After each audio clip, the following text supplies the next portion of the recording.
No losers here. Everyone's a winner. Everyone gets a prize. How often have you heard those phrases spoken by well-meaning adults to a competitive group of children? No doubt plenty of you in the audience have heard these phrases and know them all too well. Good evening. My name is Leandra Roelker, and I'm here to talk to you about positive reinforcement. For generations, the drive for competition has been ingrained in people since practically before they could think. The concepts of winners and losers, first place and last, were goals to strive for or places to be avoided. About a decade or so ago, there was a push for positive reinforcement in children.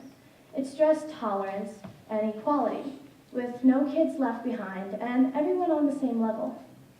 But the way I see it, this idea instills a huge flaw in our children, in our up-and-coming generations, a lack of motivation.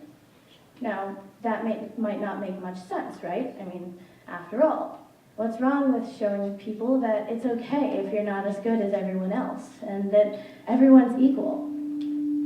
Well, take a look at my perspective for a moment. As much as we hate to admit it, there's always that one person that's better than all the others, and in turn, the one that's worse. Knowing that fact, let's pretend a gym teacher makes his class run a mile-long race for a prize. Little Sally, who's quite the athlete, makes first place. On the other hand, little Johnny, who never tries and never will, crosses the finish line 15 minutes later. Eagerly, the class gathers around to discover what the prize will be.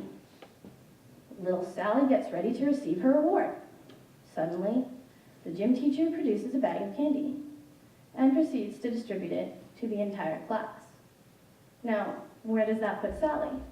She put all her motivation, all her drive into the race, and she was put on the same level as Johnny, just like that. Now, we'll get caught up. Okay, so she was put onto the same level as Johnny, just like that. Why should she even try anymore, right? I mean, she got nothing for, well, the same thing as the kid who did nothing. Now, on the other hand, little Johnny starts to unwrap his candy. And he comes across a thought that will shape the rest of his life. By doing nothing, or hardly anything at all, he was able to receive a reward, a profit, so to speak. Now, as we look at both sides of the scale, we see a shocking, similar idea begin to form. Why should I even try?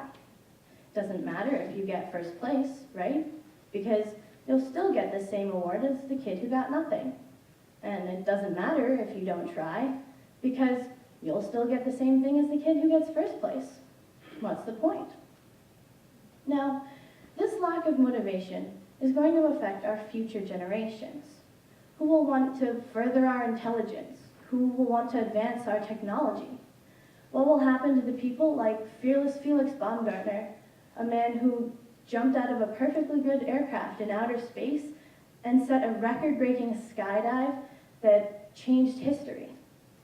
What will happen to musicians like to people like Steve Jobs, who anyone can see has changed life as we know it today? I mean, how many of you use Apple products and have iPhones? What will happen to musicians like the Beatles or Michael Jackson or Elvis? People who have laid the foundations of music for today and years to come.